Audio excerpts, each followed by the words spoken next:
Hello students, welcome once again in social science class. So we are doing question and answers of chapter 7 of history, tribes, nomads and settled communities. And we have done some of the questions and these are match the followings. ठीक है, इनको हमने match कर लिया था. उसके बाद fill in the blanks. We have filled all the blanks. Then true and false, we done this.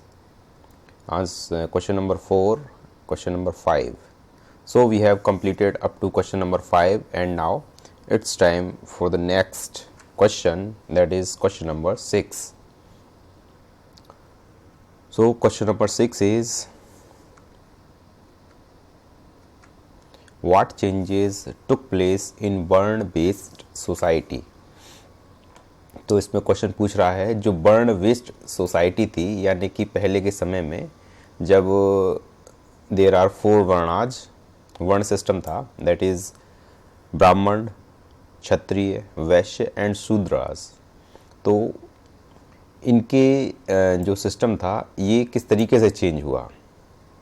So as we know कि इन वर्णों में से छोटी छोटी सी कास्ट्स वो निकलने लगी. ठीक है, तो इसके पार्ट्स होने लगे. So these are smaller castes that are coming out from these varnas. इसके अलावा हमने देखा कि कई सारी ट्राइब्स थी, कई सारे सोशल ग्रुप्स थे, तो उनमें भी ये वर्ण बेस्ड सिस्टम, जो वर्ण बेस्ड सोसाइटी थी, उसका इफेक्ट हुआ और ये कास्ट बेस्ड सोसाइटी में चेंज होने लगा. ठीक है, और इनको जाति का स्टेटस दिया जाने लगा. And next is specialised artisans such as smiths हुए, कारपेंटर हुए, मैसन्स हुए. ठीक है, तो इनको जाति के रूप में एक तरीके से पहचाना जाने लगा. ठीक है, और ये जो भी कस्टम्स होते थे ये सारे वर्णास, ये सारे ब्राह्मणाज के द्वारा किए जाते थे, यानी कि ब्राह्मणों ने इन स्पेशलाइज्ड आर्टिसंस को, लाइक स्मिथ्स, ठीक है, चाहे वो ब्लैक स्मिथ हो, गोल्ड स्मिथ हो या फिर कोई और आर्टिसन हो. कारपेंटर्स मीन्स बड़े ही जो लकड़ी का काम करते हैं, मैसन्स मीन्स जो कि मकान बनाने का काम करते हैं, मिस्त्री टाइप में जो लोग होते हैं, तो उनको एक अलग जाति के रूप में रिकॉग्नाइजेशन दिया. ठीक है, तो अब सोसाइटी में क्या हुआ, जो पहले वर्ण बेस्ड सोसाइटी थी, now this society it became jati based society. ठीक है, तो अभी इसका सिस्टम बन गया. And if we talk about the Kshatriyas, तो इसमें नई राजपूत क्लान्स आ गई. ठीक है, उन्होंने ब्राह्मणाज को डिफरेंट लैंड ग्रांट्स देने स्टार्ट कर दिए. ठीक है, और कई सारी जो ट्राइब्स थी, तो इन ट्राइब्स ने राजपूत का टाइटल, राजपूत किंग्स का टाइटल उन्होंने जो है ले लिया, ग्रहण कर लिया. तो इस तरीके से हम देखते हैं कि वर्ण बेस्ड सोसाइटी ये चेंज होने लगती है. ठीक है, now we will move to the next question. How did tribal society change after being organised into a state. ठीक है, यानी कि ट्राइबल सोसाइटी वो जब स्टेट के रूप में चेंज हो जाती हैं, तब उन्होंने अपने आप को किस तरीके से ऑर्गेनाइज किया.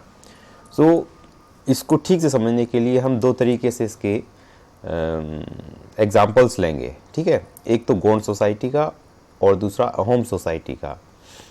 And both these societies, both these tribes, that is the Gond society and the Ahom society, they are given in detail in your book. Okay, so हम देखते हैं कि किस तरीके से सोसाइटीज चेंज हुई, जो कि पहले ट्राइब्स थी. ठीक है, लेकिन अब उन्होंने अपना ट्राइबल किंगडम बना लिया, अपना एक स्टेट बना लिया. ठीक है, तो इसको देखते हैं. सबसे पहले we are talking about Gond society. इसमें क्या चेंजेस आए. तो सबसे पहले जो गोंड सोसाइटी थी वो ट्राइब थी. फिर उसके बाद जैसे जैसे ये सोसाइटी बढ़ती चली गई, तो फिर इसमें क्या हुआ, इसमें अनइक्वल सोशल क्लासेस बनने लगी. जैसे कि वर्ण सिस्टम में छोटी छोटी सी जातियां बनने लगी थी, उसी तरीके से यहाँ पे भी अनइक्वल सोशल क्लासेस ये बनने लगी. ठीक है, और दूसरा क्या हुआ, जो गोंड सोसाइटी के जो पावरफुल चीफ्टन्स थे, पावरफुल सरदार थे, तो उन्होंने ब्राह्मणाज को लैंड ग्रांट्स देने स्टार्ट कर दी। लैंड ग्रांट्स मीन्स एक भूमि का टुकड़ा दे दिया जाता था, ठीक है, ब्राह्मण को, और फिर इन ब्राह्मणों ने मतलब उनको राजपूत राजा का टाइटल दिया। ये जो ब्राह्मणाज हैं, इन्होंने इन ट्राइब्स के जो चीफ्टन्स थे, इनको राजपूत जो राजा थे उनका टाइटल दिया। इसी तरीके से एक इनके चीफ्टन थे, his name is Aman Das, his name is Aman Das. तो जो कि गोंड का जो किंगडम था, गढ़कटंगा, उसके राजा थे। तो इन्होंने राजपूत राजा का टाइटल लिया और अपना नाम इन्होंने कर लिया संग्राम शाह। सो वी सी कि किस तरीके से ये गोंड सोसाइटी चेंज हुई। इसमें अनइक्वल सोशल क्लासेस बनी। उसके बाद ये राजा जो थे ब्राह्मणाज को लैंड ग्रांट्स देने लगे, उन्होंने अपना टाइटल राजपूत राजा के नाम पे रख लिया। इस तरीके से गोंड सोसाइटी चेंज हुई। Now we see that how the Ahom society it changes, ठीक है। अहोम सोसाइटी ये भी काफ़ी बड़ी थी, और इस समय ये जो इंडिया का नॉर्थ ईस्ट वाला रीजन है, नॉर्थ ईस्ट वाला स्टेट है असम, उसके एरिया पे, उसकी ब्रह्मपुत्र वैली वाले रीजन पे ये राज किया करता था। Basically they have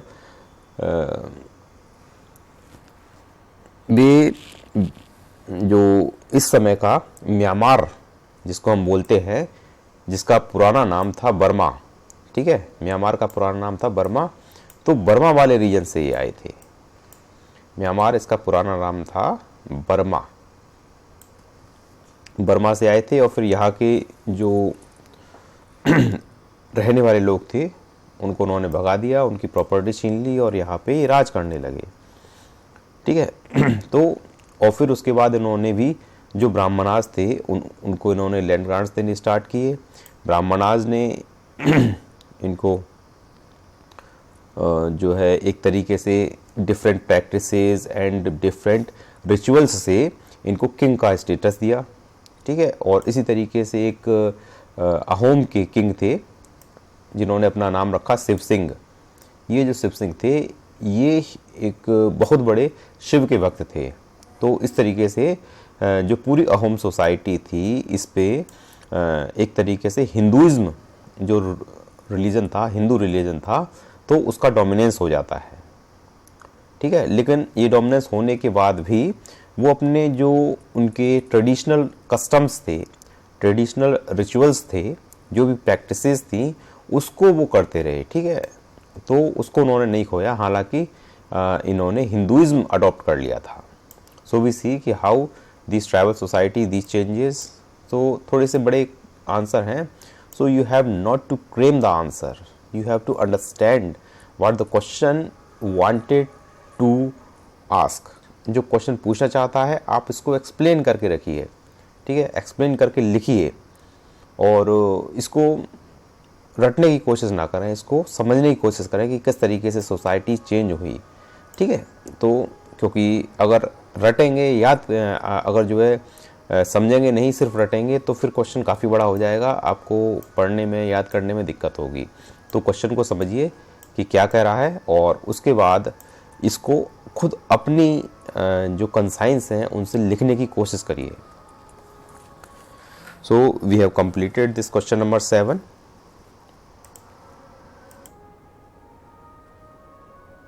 now we move to the question number 8। Question number 8 को देखते हैं। This is were the Banjaras important for the economy, यानी कि जो बंजाराज हैं क्या इकोनॉमी के लिए इम्पोर्टेंट थे। Yes, we can say Banjaras they are very important for the economy. Economy के लिए किस तरीके से इम्पोर्टेंट हुए, देखिए बंजाराज जो थे ये एक तरीके की ट्राइब थी, लेकिन ये ट्राइब एक नोमैडिक ट्राइब थी। नोमैडिक का मीन्स होता है वो लोग जो कि डिफरेंट पर्पस से एक जगह से दूसरी जगह ट्रैवल करते रहते हैं, चलते रहते हैं, जिनका कोई एक फिक्स ठिकाना नहीं होता, ठीक है। They are called nomadic. तो जो बंजाराज थे दे आर नोमैडिक, ठीक है। तो ये क्या करते थे, ये एक जगह से कोई चीज़ खरीदते थे, ठीक है, और जहाँ पे वो चीज़ सस्ती मिलती थी, अच्छी मिलती थी, वहाँ से वो चीज़ खरीदी, ठीक है। सपोज कोई प्लेस ए है, यहाँ पे कोई चीज़ है, लाइक मिट्टी के बर्तन हुए या फिर कोई और दूसरी चीज़ हुई, तो यहाँ पे ये चीज़ सस्ती है और काफ़ी अच्छे अमाउंट में है, ठीक है। और एक कोई प्लेस है बी, जहाँ पे ये चीज़ यही चीज़ महंगी मिलती है और जल्दी मिलती भी नहीं है। तो ये बंजाराज क्या करते थे, उस जगह से यानी कि प्लेस ए से वो चीज़ लेते थे कम दामों में और काफ़ी ज़्यादा चीज़ वो लेते थे। उसके बाद ये ट्रैवल करते थे और ट्रैवल करके ये प्लेस बी पे पहुंचते थे और प्लेस बी पे पहुंच के इस चीज़ को हायर प्राइसेस में बेच देते थे और इस तरीके से कमाते थे प्रॉफिट, ठीक है। तो बंजारा क्या करते थे, ये ट्रेड और इकोनॉमी, ट्रेड और कॉमर्स में पार्ट लेते थे, ठीक है। And they play a very important role for the economy, क्योंकि इससे क्या होता है, इससे जो भी गुड्स हैं, जो भी मनी है, जो भी करेंसी है, उसका एक्सचेंज होता है, इससे इकोनॉमी अच्छी होती है। Here you can see they were trader nomads and control trade and commerce, ठीक है। They play an important role in transporting grain to the city markets. जब अलाउद्दीन खिलजी ने अपनी मार्केट पॉलिसी स्टार्ट की थी, मार्केट पॉलिसी लागू की थी, तब इन बंजाराज ने उसके मार्केट में ग्रेन्स को ट्रांसपोर्ट करने का काम किया था और ये काफ़ी अच्छे अमाउंट में ग्रेन्स को ट्रांसपोर्ट करते थे। इस तरीके से जो चीपली और अच्छा ग्रेन होता था वो मार्केट्स तक पहुंचाया जाता था। So we can see that these banjaras, they are very important for the economy. Now we move to the next question. This is question number 9. In what ways was the history of the Gonds different from that of the Ahoms? यानी अहोम की history Gonds से किस तरीके से अलग है। And second part is were there any similarity, यानी कि जो भी डिफरेंस है वो बताना है, उसके बाद अगर कोई सिमिलरिटी है तो वही बतानी है। So we will see that कि गोंड्स जो कि एक ट्राइब थी और अहोम्स जो कि एक ट्राइब थी, यानी कि गोंड्स और अहोम दोनों ही ट्राइब थे, लेकिन उनका एरिया अलग अलग था। तो उनमें क्या सिमिलरिटीज़ हैं, क्या डिफरेंसेस हैं, तो वो हम देखते हैं। सो सबसे पहले first of all we'll study about the difference in the history of Gonds and Ahom. तो अहोम और गोंड्स में क्या डिफरेंस थे वो हम देखेंगे। तो सबसे पहला डिफरेंस तो यही था कि जो गोंड्स थे they live in the Gondwana state, ठीक है, गोंडवाना रीजन में रहते थे और गोंड्स के नाम पर ही इस रीजन को गोंडवाना कहा जाता है, ठीक है। लेकिन जो अहोम्स थे, ये अहोम्स ये रहते थे ब्रह्मपुत्रा वैली में, जो प्रेजेंट डे असम है उसी में ये रहते थे। And they came from the Myanmar, ठीक है, म्यांमार यानी बर्मा से आए थे। So one difference is this. Second is जो गोंड्स थे, ठीक है, तो ये शिफ्टिंग कल्टीवेशन को प्रैक्टिस करते थे, शिफ्टिंग कल्टीवेशन करते थे, which is also called slash and burn cultivation. तो गोंड्स ये शिफ्टिंग कल्टीवेशन करते थे, which is also called slash and burn cultivation. और जो अहोम्स थे they did not practise such type of cultivation, उनमें ऐसा कोई इस तरीके की वो जो एग्रीकल्चर होता है ये नहीं करते थे। Now we see the third difference. Third difference की अगर बात करेंगे तो जो गोंड सोसाइटी थी ये थोड़ी सी अहोम से पिछड़ी हुई थी। अहोम जो थे उन्होंने एक लार्ज स्केल पे फायर आर्म्स बनाए थे, ठीक है, लेकिन गोंड सोसाइटी को इस तरह की कोई जानकारी नहीं थी, तो ये थोड़ी सी उतनी डेवलप नहीं थी जितने कि अहोम्स डेवलप थे। जो अहोम्स थे उन्होंने हाई क्वालिटी के गन पाउडर बना लिए थे, कैनन्स बना ली थी, तोपें ये बना ली थी। तो it is also a major difference, ठीक है। So we have done 3 difference. Now fourth difference is Ahom society, it was very sophisticated. Poets and scholars were given land grants. Theatre was encouraged. We don't find these things in the Gond society. Gond society में ये सभी चीज़ नहीं मिलती है, यानी poets scholars नहीं मिलते हैं, लैंड ग्रांट्स नहीं मिलते हैं। Now we see the similarities between the Gonds and the Ahoms. तो इनमें फर्स्ट सिमिलरिटी क्या है, that these two they are tribes. एक तो ये ट्राइब्स थी दोनों, ठीक है, और दूसरा ये कि दोनों में ही लार्ज स्टेट बनाने की कैपेसिटी थी। गोंड्स ने भी अपना एक लार्ज किंगडम बनाया था, अहोम्स ने भी अपना एक लार्ज किंगडम बनाया था। So both have capability of building large states.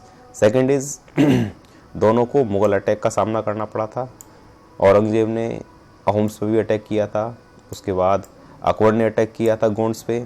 So we see that both had to face Mughal attack, लेकिन इसके बावजूद भी हालांकि वे हार गए थे, लेकिन उन्होंने अपने किंगडम को मेंटेन करके रखा।